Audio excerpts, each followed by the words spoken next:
જામનગરના ધ્રોલ પોલીસ સ્ટેશનમાં આશરે 9 માસ પહેલા એક બેંકમાં ફ્રોડ બાબતની 1.5 કરોડની એમાઉન્ટની ફરિયાદ દાખલ થઈ હતી, જેમાં ફરિયાદ નંબર 171/24 કે આઈપીસી 406 અને 409 મુજબનો ગુનો દાખલ થયેલો હતો.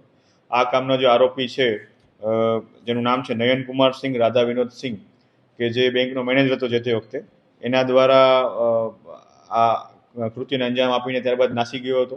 જેના લીધે કોર્ટ દ્વારા એના ઉપર CRPC 70 મુજબનું વોરંટ કાઢવામાં આવેલું હતું. અને આ વોરંટના આધારે જે ધ્રોલ પોલીસ સ્ટેશનનો સ્ટાફ છે તે હ્યુમન ઇન્ટેલિજન્સ અને ટેકનિકલ સર્વેલન્સના આધારે આના આરોપીની શોધમાં હતો.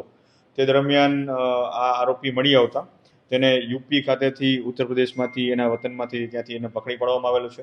અને હાલ તેને પોલીસ કસ્ટડીમાં રાખી અને એની રિમાન્ડ માંગવામાં આવેલા હતા, જેમાં કોર્ટ દ્વારા 10 તારીખ સુધીના એના રિમાન્ડ મંજૂર થયેલા છે, જેથી આગળની એનું ઇન્ટ્રોગેશન તેમજ ત્યારબાદ આટલા દિવસ ક્યાં હતો, જે ઉચાપાત કરેલા જે પૈસા છે, નાણાં છે, એનું એણે શું કર્યું, એ તમામ બાબતની તપાસ આગળની ઇન્ટ્રોગેશનમાં ચાલુ છે.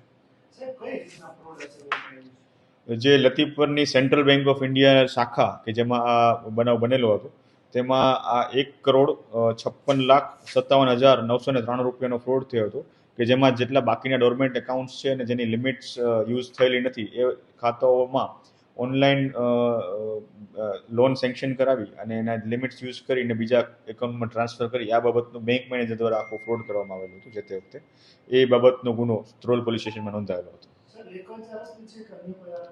ના, અત્યારે હાલમાં એક જ આરોપી છે. તપાસમાં જો એને મદદગારીમાં બીજા કોઈ આરોપીનું નામ ખુલશે તો આગળની તપાસ કરવામાં આવશે.